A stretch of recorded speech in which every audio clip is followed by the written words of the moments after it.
నమస్కారం న్యూస్ 9 టీవీకి స్వాగతం. ఆదిలాబాద్ వ్యవసాయ మార్కెట్ యార్డులో అద్భుతం జరుగుతోంది. అన్నదాతల ఆకలి తీరుస్తూ ఒక సంచలనాత్మక కార్యక్రమం దిగ్విజయంగా దూసుకుపోతుంది. ఈ ఏఎంసీ ఆదిలాబాద్ ఆధ్వర్యంలో ఇస్కాన్ గురుజీ గారి సౌజన్యంతో మేము వెళ్ళిన వెంటనే గురుజీ గారు ఒప్పుకొని ఇక్కడ అన్నదానం స్టార్ట్ చేయడం అన్నది చాలా సంతోషకరమైన విషయం. మేము ముఖ్యంగా రైతులందరి తరఫున గురుజీ గారికి నేను ప్రత్యేక ధన్యవాదాలు తెలియజేస్తున్నాను. ఎందుకంటే రైతులు ఈడ దాదాపు ఒక్కొక్కరు 4-5 రోజులకు పైగా ఈడ ఉండడం జరుగుతుంది. కాబట్టి ఈ అన్నదానం చేయడం వల్ల చాలా మంచి రైతులు సంతోషపడుతున్నారు. మరియు ఇక్కడ సర్వింగ్ కూడా చాలా బాగా చేస్తున్నారు. వారి ఇస్కాన్ సంబంధించిన వాళ్ళందరూ కూడా మరి భోజనం కూడా చాలా బాగుందని కూడా చెప్పడం జరుగుతుంది రైతులందరూ. దానికి నేను గురుజీ గారికి ప్రత్యేక ధన్యవాదాలు తెలియజేస్తున్నాను. అవును, మీరు విన్నది నిజమే. కేవలం 5 రూపాయలకే కడుపు నిండా వేడివేడి మధ్యాహ్న భోజనం, జొన్న రైతుల కష్టాలను చూసి వారి ఆకలి బాధలను గమనించి సరిగ్గా గత నెల 18వ తేదీ ప్రారంభమైన ఈ అద్భుత యజ్ఞం ఇప్పుడు మార్కెట్ యార్డ్ లో ఒక చరిత్ర సృష్టిస్తుంది. ఆదిలాబాద్ వ్యవసాయ మార్కెట్ కమిటీ, ప్రపంచవ్యాప్తంగా ప్రసిద్ధి చెందిన ఇస్కాన్ సొసైటీ సంయుక్త సహకారంతో నడుస్తున్న 5 రూపాయలకే భోజన పథకం మార్కెట్ కు వచ్చే వేలాది మంది అన్నదాతలకు ఒక పెద్ద వరంగా మారింది. అయితే ఈ రోజు ఈ అద్భుత కార్యక్రమానికి సంబంధించి ఒక కీలక ఘట్టం చోటు చేసుకుంది. ఇస్కాన్ సొసైటీ పూజ్య ప్రభువు శ్రీ ప్రణవానంద్ దాస్ స్వయంగా ఆదిలాబాద్ మార్కెట్ యార్డును సందర్శించారు. అక్కడ రైతులకు అందుతున్న భోజన వసతిని, నాణ్యతను క్షేత్రస్థాయిలో పరిశీలించి అరే ఇంత అద్భుతంగా ఈ కార్యక్రమాన్ని నడిపిస్తున్నారా అంటూ హర్షం వ్యక్తం చేశారు. ఈ సందర్భంగా మార్కెట్ యార్డ్ లో ఒక అద్భుతమైన దృశ్యం ఆవిష్కృతమైంది. నిరంతరం రైతుల సంక్షేమం కోసం తప్పిస్తూ ఇస్కాన్ భాగస్వామ్యంతో అన్నదానాన్ని విజయవంతం చేస్తున్న నూతన వ్యవసాయ market committee chairman Boranchu Srikanth రెడ్డిని ఇస్కాన్ ప్రభువు ప్రణవానంద్ దాస్ శాల్వాతో ఘనంగా సన్మానించారు. ప్రత్యేకంగా ఆశీర్వదించి అభినందనలు కురిపించారు. మార్కెట్ కమిటీ పక్షాన, జిల్లా రైతాంగం పక్షాన చైర్మన్ శ్రీకాంత్ రెడ్డి కూడా ఇస్కాన్ సంస్థకు, ప్రభువుకి చేతులు జోడించి ప్రత్యేక కృతజ్ఞతలు తెలియజేశారు. ఈ అరుదైన అద్భుతమైన సన్మాన వేడుకలో మార్కెట్ కమిటీ అధికారులు, సిబ్బంది మరియు ఇస్కాన్ ప్రతినిధులు భారీ సంఖ్యలో పాల్గొని సందడి చేశారు. అన్నదాత సుఖీభవ అనే మాటను నిజం చేస్తూ 5 రూపాయలకే ఆకలి తీరుస్తున్న ఈ గ్రేట్ కాంబినేషన్ పై మీ అభిప్రాయాన్ని కింద కామెంట్ రూపంలో తెలియజేయండి. మరిన్ని సంచలన లైవ్ అప్డేట్స్ కోసం చూస్తూనే ఉండండి న్యూస్ 9 టీవీ. కెమెరామ్యాన్ తో కలిసి డిజిటల్ డెస్క్ ఆదిలాబాద్.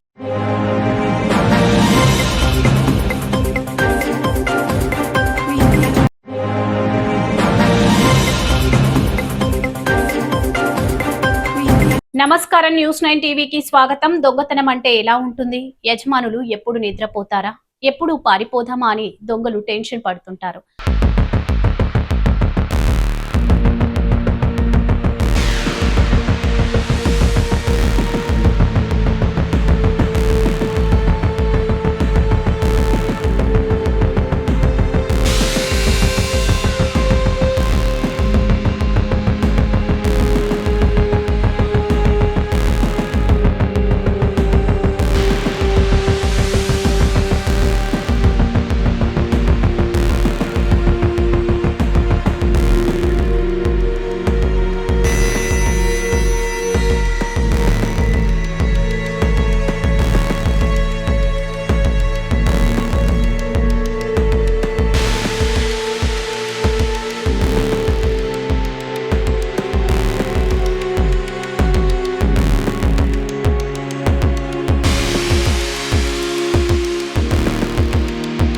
కానీ ఇక్కడ మనం చెప్పుకోబోయే దొంగలు మాత్రం నెక్స్ట్ లెవెల్. ఏకంగా యజమాని ఇంట్లోనే కూల్ డ్రింక్స్ బాటిల్ ఓపెన్ చేసి షిప్ చేస్తూ చాలా దర్జాగా కూల్ గా దోచుకెళ్లారు. ఈ షాకింగ్ ఘటన సూర్యాపేట జిల్లాలో వెలుగు చూసింది. ఇలాంటి దొంగలను మీరెక్కడ చూసి ఉండరు. అసలు వీళ్ళకి పోలీసులున్నా చట్టాలన్నా భయమే లేదు. ఇక పూర్తి వివరాల్లోకి వెళ్తే సూర్యాపేట జిల్లా కోదటలో నివాసం ఉంటున్న నాగేష్ మాధవి దంపతులు వ్యక్తిగత పని మీద ఖమ్మం వెళ్లారు. ఇల్లా ఖాళీగా ఉందని గమనించిన కొందరు దొండగులు రాత్రి వేళ ఇంట్లోకి దూరారు. సాధారణంగా దొంగలు ఇంట్లోకి వస్తే దొరికిన కాడికి సర్దుకొని వీలైనంత త్వరగా పారిపోవాలని చూస్తారు. కానీ ఈ కిలాడి దొంగలు మాత్రం ఇంట్లోకి రాగానే ఫ్రిడ్జ్ ఓపెన్ చేశారు. అందులో ఉన్న కూల్ డ్రింక్స్ తీసుకొని హాయిగా తాగుతూ ఇల్లంతా వెతికారు. మన సీసీటీవీ విజువల్స్ లో చూస్తున్నాం ఎంత దర్జాగా, ఎంత నిమ్మలంగా వాళ్ళు వెతుకుతున్నారు. ఏమాత్రం భయము తొందర లేకుండా ఇల్లంతా గుల్ల చేశారు. బీరువాలో ఉన్న 60 తులాల వెండి, 15 గ్రాముల బంగారం, అలాగే భారీగా నగదును మూటగట్టుకొని అంతే కూల్గా అక్కడి నుంచి జారుకున్నారు. బాధితులు ఇంటికి వచ్చి చూసేసరికి ఇల్లంతా చెల్లాచెదురుగా పడుంది. ఫ్రిడ్జ్ లో కూల్ డ్రింక్స్ బాటిల్స్ ఖాళీ అయ్యి ఉన్నాయి. వెంటనే సీసీటీవీ ఫుటేజ్ పరిశీలించగా ఈ నయా ట్రెండ్ దొంగతనం వెలుగు చూస్తుంది. ప్రస్తుతం ఈ విజువల్ సోషల్ మీడియాలో విపరీతంగా వైరల్ అవుతున్నాయి. ఇలా కూడా దొంగతనం చేస్తారా అని స్థానికులు ముక్కున వేలేసుకుంటున్నారు. బాధితుల ఫిర్యాదుతో రంగంలోకి దిగిన కోదడ పోలీసులు సీసీటీవీ ఫుటేజ్ ఆధారంగా కేసు నమోదు చేసుకుని దర్యాప్తు చేస్తున్నారు. మరిన్ని సంచలన వార్తల కోసం చూస్తూనే ఉండండి న్యూస్9 టీవీ.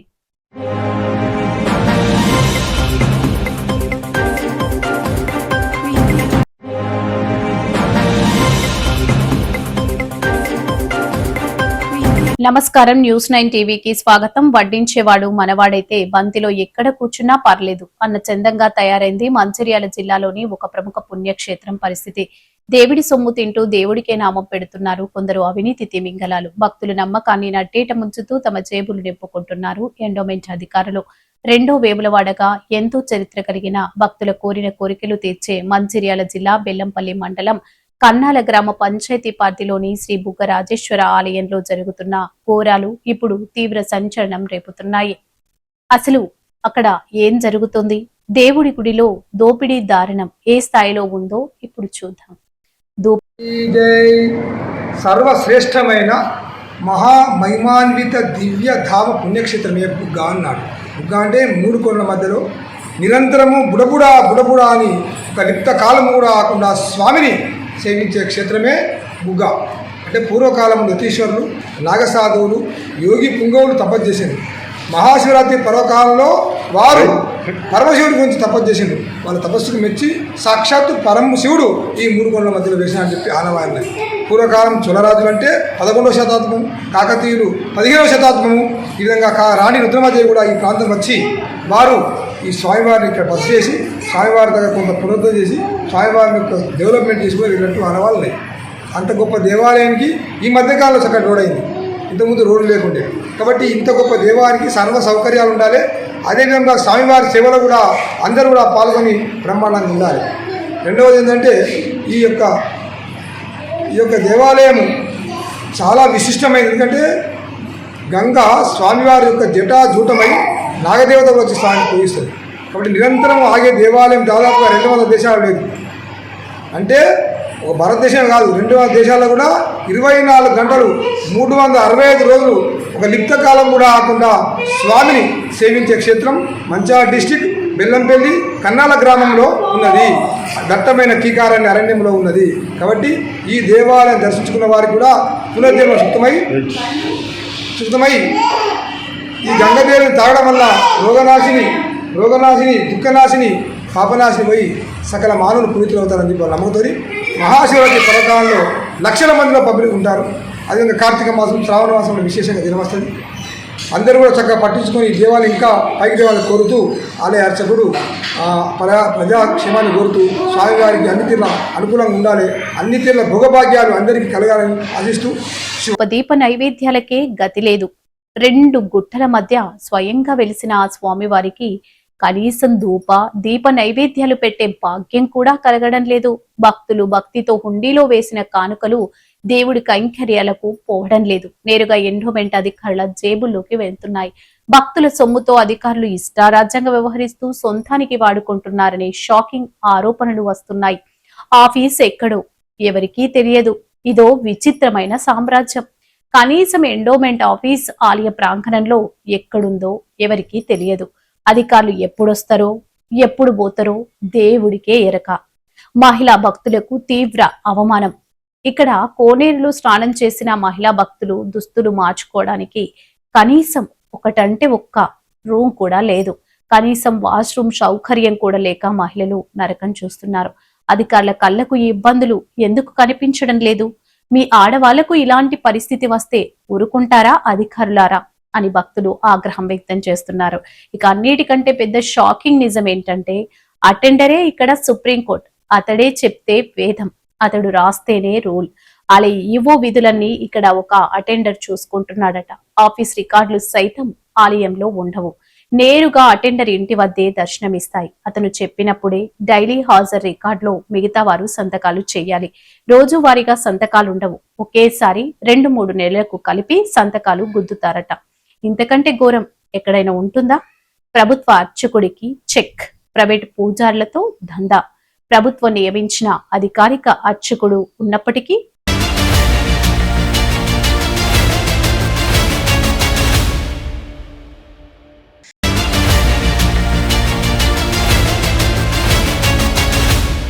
ఎండోమెంట్ అధికారులు తమ స్వార్థం కోసం, జేబును నింపుకోవడం కోసం ఒక ప్రైవేట్ అర్చకుడిని పెట్టుకున్నారు. అతనితోనే ప్రైవేట్ పూజలు, పెళ్లిళ్లు చేయిస్తూ దేవుడి కొండపై కమర్షియల్ దందా నడిపిస్తున్నారు. రెండో వేములవాడిగా పిలువబడే ఇంతటి పవిత్రమైన బుగ్గ రాజేశ్వర స్వామి ఆలయం అధికారుల నిర్లక్ష్యం, అవినీతి వల్ల పూర్తిగా ఆదరణకు నోచుకోక వెలవెలబోతుంది. భక్తుల మనోభావాలతో ఆడుకుంటూ ఆలయ సొమ్మును దోచుకుంటున్న ఈ అధికారుల వెనుక ఉన్న పెద్దలెవరు? ఇప్పటికైనా ఉన్నతాధికారులు నిద్ర లేవాలి. ఈ ఆలయంలో జరుగుతున్న అన్యాయంపై, అవినీతి అక్రమాలపై తక్షణమే విచారణ జరిపించాలి. భక్తులకు కనీస సౌకర్యాలు కల్పించి ఆలయ పవిత్రతను కాపాడాలని భక్తులు ముక్తకంఠంతో డిమాండ్ చేస్తున్నారు. దీనిపై ఉన్నతాధికారులు ఎలా స్పందిస్తారో చూడాలి. కెమెరామెన్ తో కలిసి రాజశేఖర్, రిపోర్టర్, మంచిర్యాల జిల్లా. దీనిపై మీ అభిప్రాయాన్ని కింద కామెంట్స్ రూపంలో తెలియజేయండి. చూస్తూనే ఉండండి News9 టీవీ.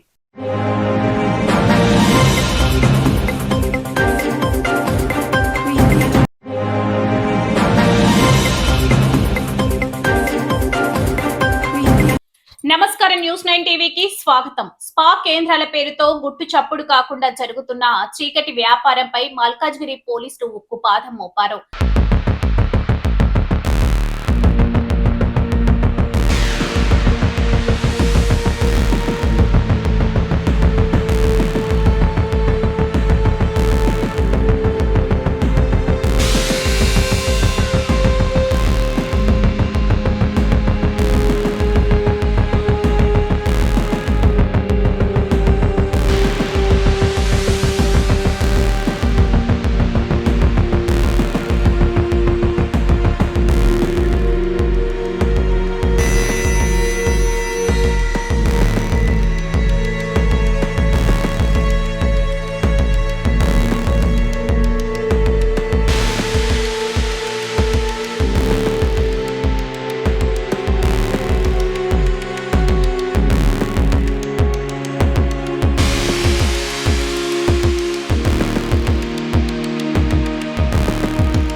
మసాజ్ సెంటర్ల ముసుగులో జరుగుతున్న అక్రమ దందాల గుట్టు రట్టయింది. కమిషనరేట్ పరిధిలో పోలీసులు ఒక్కసారిగా వెచ్చుకుపడ్డారు. అవును, మీరు వింటున్నది నిజం. ఏకంగా 113 స్పా కేంద్రాలపై స్పెషల్ ఆపరేషన్స్ టీం మెరుపు దాడులు చేసింది. ఒకే ఒక్క దెబ్బకు ఏకంగా 46 క్రిమినల్ కేసులు నమోదవడం ఇప్పుడు 2 తెలుగు రాష్ట్రాల్లో తీవ్ర సంచలనం సృష్టిస్తుంది. అసలు ఆ కేంద్రాల లోపల ఏం జరుగుతుంది? రిలాక్సేషన్ పేరుతో ఎలాంటి అరాచకాలు సాగుతున్నాయి? Malkajgiri police commissioner Shrimati B Sumathi IPS ప్రత్యేక పర్యవేక్షణలో రోడ్డు భద్రత SOT incharge DCP Shri K Manohar మార్గదర్శకత్వంలో రంగంలోకి దిగిన ప్రత్యేక బలగాలు స్పా సెంటర్ల గుండెల్లో రైలు పరిగెత్తించాయి. ఎల్బీ నగర్ నుంచి ఉప్పల్ వరకు మల్కాజ్గిరి డివిజన్ లో పరిధిలో అనువనువున కాలించాయి. తనిఖీలో తేలిన ఆ షాకింగ్ నిజాలేంటో ఇప్పుడు మనం చూద్దాం. పారదర్శకత, తలుపులు లేవు, అన్ని రహస్య చీకటి గదులు, లోపల ఏం జరుగుతుందో ఎవరికి తెలియకుండా చేసిన డేంజర్ సెటప్స్, వచ్చే కస్టమర్ల ఆధార్ కార్డులు లేవు, డ్రైవింగ్ లైసెన్స్లు లేవు, అసలు లోపలికి వస్తుంది ఎవరు, పోతుంది ఎవరు, ఎలాంటి ఐడెంటిటీ లేకుండానే గుట్టుగా సాగుతున్న అక్రమ క్రాస్ మసాజ్ సేవలు, కనీసం బోర్డులు కూడా లేవు. అవును, వీళ్ళు వ్యాపారం చేస్తున్నారా లేక సమాజానికి తెలియకుండా దొంగచాటుగా అరాచకాలు సాగిస్తున్నారా అనేలా పేరు బోర్డులు కూడా లేకుండా బోర్డు తిప్పేస్తున్నారు. ఎలాంటి పర్మిషన్స్ లేవు, ప్రభుత్వ నిబంధనల ఉల్లంఘన, రిజిస్టర్లో రికార్డులు మాయం. ఇప్పుడు ఈ దాడుల తాలూకు ఆ సంచలన గణాంకాలు. ఎల్బీ నగర్ జోన్ తనిఖీ చేసిన కేంద్రాలు 47 నమోదైన కేసులు, 17 కవర్ చేసిన పోలీస్ స్టేషన్లు 5. ఉప్పల్ జోన్ తనిఖీ చేసిన కేంద్రాలు 30 నమోదైన కేసులు 11 కవర్ చేసిన పోలీస్ స్టేషన్లు 7. మల్కాజ్గిరి డివిజన్ తనిఖీ చేసిన కేంద్రాలు 17 నమోదైన కేసులు 7 కవర్ చేసిన పోలీస్ స్టేషన్లు 7. మల్కాజ్గిరి డివిజన్ 2 తనిఖీ చేసిన కేంద్రాలు 19 నమోదైన కేసులు 11 కవర్ చేసిన పోలీస్ స్టేషన్లు 6. మొత్తం 113 స్పా కేంద్రాలు, 46 క్రిమినల్ కేసులు, 25 పోలీస్ స్టేషన్లు. చూసారుగా, ఊహించని స్థాయిలో నిబంధనలను తుంగలో తొక్కిన యాజమాన్యాలపై భారతీయ న్యాయ సంహిత అలాగే అనైతిక ట్రాఫిక్ నివారణ చట్టం కింద అత్యంత కఠినమైన క్రిమినల్ కేసులు నమోదు చేశారు పోలీసులు. ఆటలు సాగవు అంటూ కాకీలు గర్జించారు. ఇక్కడే పోలీసుల ఇళ్ల యజమానులకు కూడా ఒక స్ట్రాంగ్ వార్నింగ్ ఇచ్చారు. డబ్బుల ఆశతో స్పా కేంద్రాలకు మీ కమర్షియల్ బిల్డింగ్లను లీజుకిస్తే లోపల జరిగే పాపాల్లో మీకు భాగస్వామ్యం ఉన్నట్టేనని హెచ్చరిస్తున్నారు. అద్దెకిచ్చే ముందు అద్దెదారుల వివరాలు క్షుణ్ణంగా ధృవీకరించుకోవాలి, లేదంటే మీ పైన చట్టపరమైన ఊచకోత తప్పదని మల్కాజ్గిరి పోలీసులు స్పష్టం చేశారు. మీ పరిసరాల్లో ఇలాంటి అనుమానాస్పద చీకటి స్పా కేంద్రాలు ఉంటే వెనుకాడకుండా వెంటనే పోలీస్ స్టేషన్ కి గాని కమిషనరేట్ హెల్ప్ లైన్ కు గాని సమాచారం అందించండి. మీ వివరాలు అత్యంత గోప్యంగా ఉంచబడతాయి. కమిషనరేట్ పరిధిలో క్లీన్ అప్ డ్రైవ్ సాగుతోంది. మరిన్ని అప్డేట్స్ తో మళ్ళీ కలుద్దాం. చూస్తూనే ఉండండి న్యూస్9 టీవీ.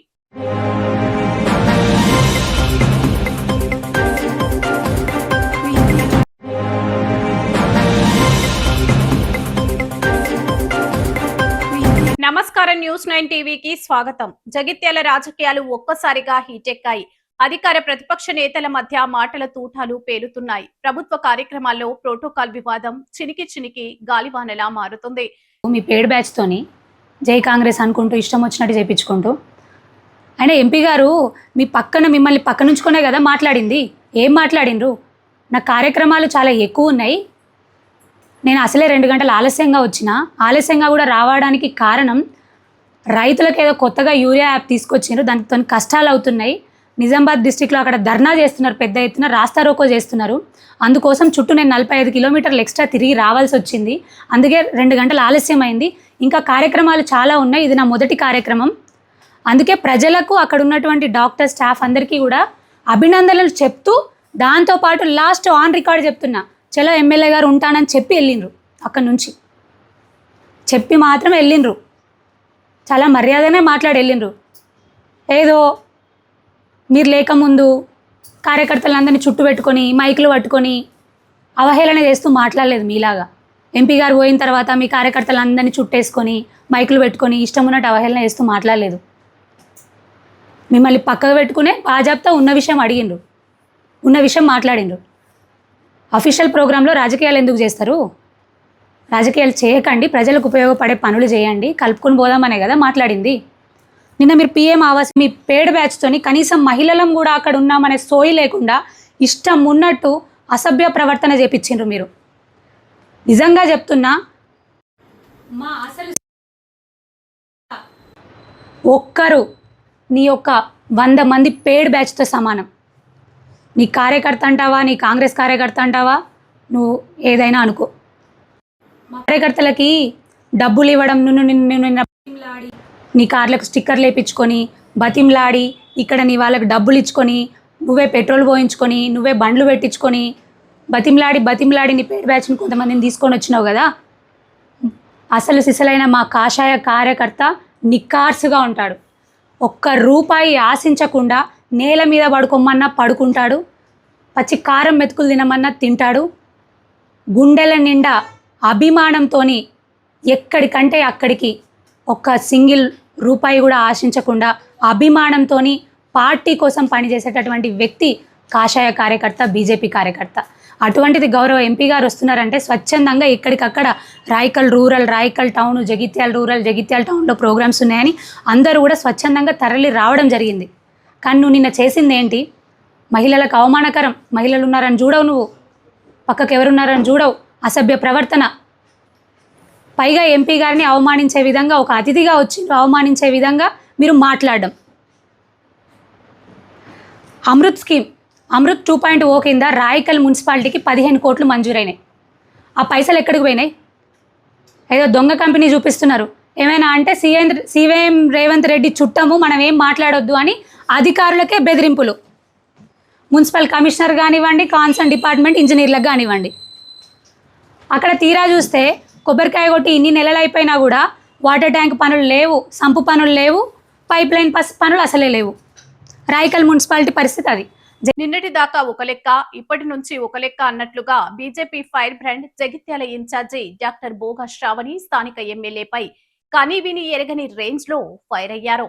కమల నిలయంలో ప్రెస్ మీట్ పెట్టి మరీ కాంగ్రెస్ నేతల బండారం బయట పెట్టారు. సభ మర్యాదల గురించి మాట్లాడే అర్హత ఆ ఎమ్మెల్యేకుందా అంటూ సూటిగా ప్రశ్నించారు బోగా శ్రావణి. అధికారంలో ఉన్నామన్న అహంకారంతో కనీస మర్యాదలు పాటించకుండా ప్రతిపక్ష నేతలను అవమానిస్తారా అంటూ తీవ్ర స్థాయిలో మండిపడ్డారు. అంతేకాదు, సభలో నినాదాలు చేయడానికి కాంగ్రెస్ నేతలు ఏకంగా పేడ్ బ్యాచ్లను రంగంలోకి దింపుతున్నారని, కావాలనే రెచ్చగొట్టేలా చిల్లర రాజకీయాలు చేస్తున్నారని సంచలన ఆరోపణలు చేశారు. గతంలో తాను మున్సిపల్ చైర్పర్సన్ గా ఉన్నప్పుడు కనీసం మైక్ ఇవ్వకుండా, మాట్లాడే అవకాశం ఇవ్వకుండా కార్యక్రమాన్ని ముగించిన చేదు సంఘటనను ఈ సందర్భంగా శ్రావణి గుర్తు చేశారు. అయితే ఈ ప్రెస్ మీట్ లో అసలు హైలైట్ ఏంటంటే, ఎమ్మెల్యేకి బోగా శ్రావణి విసిరిన డైరెక్ట్ ఛాలెంజ్. అవసరమైతే కాంగ్రెస్ కండువా కప్పుకుంటా అని ఎమ్మెల్యే చేసిన వ్యాఖ్యలపై శ్రావణి ఓ రేంజ్ లో విరుచుకుపడ్డారు. నీకు నిజంగా దమ్ము, ధైర్యం ఉంటే దొంగచాటు వ్యవహారాలు కాదు, నేరుగా కాంగ్రెస్ సభ్యత్వం తీసుకొని ప్రజల మధ్యకు రా అంటూ సవాల్ విసిరారు. ఎమ్మెల్యే ఆడుతున్న రాజకీయ బాగోతాలను, తెర వెనుక చీకటి వ్యవహారాలను ఒక్కొక్కటిగా ప్రజల ముందు పెడతానని, బీజేపీ ఎప్పుడూ ప్రజల పక్షానే ఉండి సింహంలా పోరాడుతుందని బోగా శ్రావణి ఇచ్చిన వార్నింగ్ ఇప్పుడు జగిత్యాలలో పొలిటికల్ సెన్సేషన్ గా మారింది. మరి బోగా శ్రావణి విసిరిన ఈ పొలిటికల్ బాంబులకి ఎమ్మెల్యే ఎలా రియాక్ట్ అవుతారు? జగిత్యాల రాజకీయం ఇంకెన్ని మలుపులు తిరగబోతుంది? మరిన్ని అప్డేట్స్ కోసం చూస్తూనే ఉండండి News9 TV.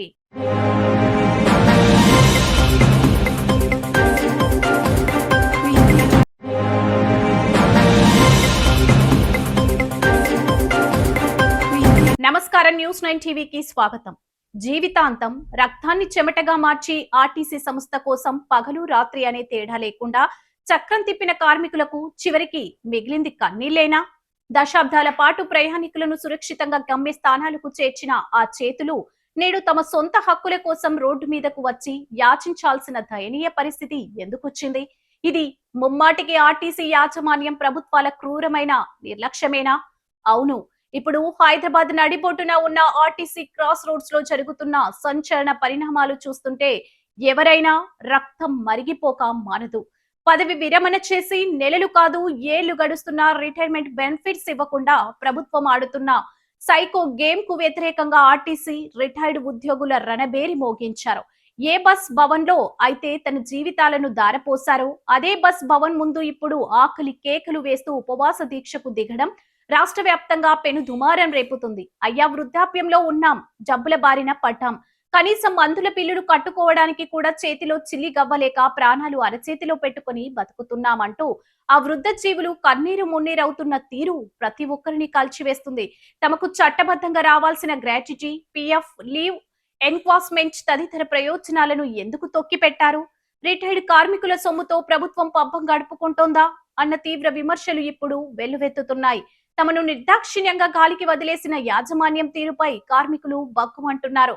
ఒకవైపు వయసు పైబడి, మరోవైపు ఆర్థిక ఇబ్బందులతో ఉక్కిరి బుక్కిరి అవుతున్న ఈ రిటైర్డ్ ఉద్యోగులకు పలు కార్మిక సంఘాలు కూడా వెన్నుదన్నగా నిలుస్తున్నాయి. బస్ భవన్ ముందు ఎగసి పడుతున్న ఈ నిరసన జ్వాలలు రేపు ప్రగతి భవన్ దాకా వ్యాపించే ప్రమాదం ఉందన్న వార్తలు ప్రభుత్వాన్ని కలవరపెడుతున్నాయి. మరి నిద్రమత్తులో ఉన్న ప్రభుత్వం ఇప్పుడు ఏం చేయబోతుంది? రోడ్డెక్కిన ఈ పండు ముసలలో ఉసురు తగలకుండా వెంటనే వారి పెండింగ్ బకాయిలను విడుదల చేస్తుందా, లేక ఏమీ పట్టనట్లు వ్యవహరించి వారి ప్రాణాలతో చెలగాటమాడుతుందా? వణుకుతున్న చేతులతో, కన్నీటి కళ్ళతో న్యాయం కోసం ఎదురు చూస్తున్న కార్మికుల గోసను ప్రభుత్వం ఎలా తీరుస్తుందో వేచి చూడాల్సిందే. మరిన్ని అప్డేట్స్ కోసం చూస్తూనే ఉండండి న్యూస్9 టీవీ.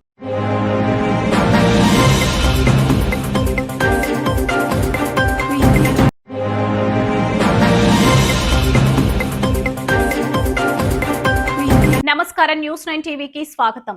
రాష్ట్ర పరిపాలన కేంద్రం తెలంగాణ నడిబొడ్డు సచివాలయం దద్దరిల్లింది.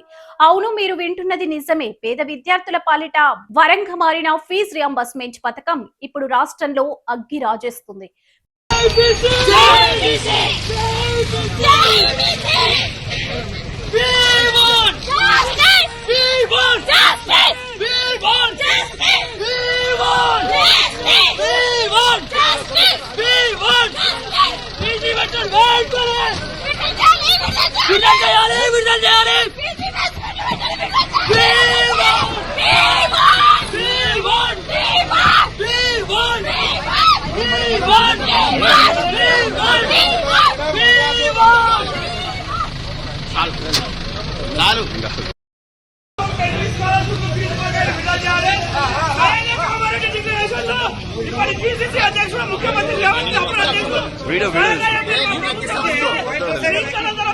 కాంగ్రెస్ ప్రభుత్వానికి బీసీ సంఘాలకు మధ్య పచ్చగడ్డి వేస్తే భగ్గుమనేలా పరిస్థితి మారిపోయింది. ఒకటి కాదు, రెండు కాదు, ఏకంగా 4 దఫాలుగా సచివాలయాన్ని ముట్టడించేందుకు బీసీ నేతలు చేసిన ప్రయత్నాలలో సెక్రటేరియట్ పరిసరాలు రణరంగాన్ని తలపించాయి. పోలీసుల పహారాను ఛేదించుకొని మరీ దూసుకొచ్చిన బీసీ సంఘాల నేతలను అడ్డుకోవడానికి పోలీసులు నానా తంటాలు పడాల్సి వచ్చింది. తీవ్ర ఉద్రిక్తతల నడుమ బీసీ నేతలను ఎక్కడికక్కడ అడ్డుకొని అరెస్ట్ చేసి వివిధ పోలీస్ స్టేషన్లకు తరలించారు. ఇంతకీ బీసీ విద్యార్థుల ఆక్రోశం ఎందుకు కట్టలు తెంచుకుంది? గత 4 ఏళ్లుగా ఫీజుల బకాయిలు ఇవ్వకుండా ప్రభుత్వం నిమ్మకు నీరెత్తినట్లు ఎందుకు వ్యవహరిస్తుంది? బీసీ విద్యార్థులను ఉన్నత విద్యకు దూరం చేసే కుట్ర జరుగుతోందా? ఇదే అనుమానాన్ని వ్యక్తం చేస్తున్నారు బీసీ నేతలు. పాత పద్ధతిలోనే ఫీజు రియంబర్స్మెంట్ ను అమలు చేయాలని డిమాండ్ చేస్తున్న నేతలు కాంగ్రెస్ ప్రభుత్వం ఈ పథకాన్ని పూర్తిగా ఎత్తివేసేందుకు లోపాయకారి కుట్రలు పన్నుతుందని సంచలన ఆరోపణలు చేస్తున్నారు. ఈ ముట్టడి కార్యక్రమంలో పాల్గొన్న బీసీ నేతలు కుల్కచర్ల శ్రీనివాస్, విక్రమ్ గౌడ్, కనకల శ్యామ్లు ప్రభుత్వానికి బహిరంగ అల్టిమేటం జారీ చేశారు. తక్షణమే ఫీజు బకాయిలు విడుదల చేయకపోతే ఇక రోడ్లపైకి వచ్చేది విద్యార్థులే కాదు, ఏకంగా ముఖ్యమంత్రి, మంత్రుల పర్యటనలను ఎక్కడికక్కడ అడ్డుకొని తీరుతామని స్ట్రాంగ్ వార్నింగ్ ఇచ్చారు. ఒకవైపు 4 ఏళ్లుగా పెండింగ్ లో ఉన్న బకాయిలు, మరోవైపు కాంగ్రెస్ సర్కారుపై కుట్ర ఆరోపణలు, ఇంకోవైపు సీఎం టూర్లకు అడ్డం పడతామన్న హెచ్చరికలు. ఇది ఇక్కడితో ఆగే సమరంలా కనిపించడం లేదు. మరి ఈ సెన్సేషనల్ ఇష్యూపై రేవంత్ సర్కార్ ఎలా స్పందిస్తుంది? బీసీల ఆక్రోశాన్ని చల్లారుస్తుందా? మరిన్ని వివరాల కోసం వేచి చూడండి. మరిన్ని అప్డేట్స్ కోసం చూస్తూనే ఉండండి న్యూస్9 టీవీ.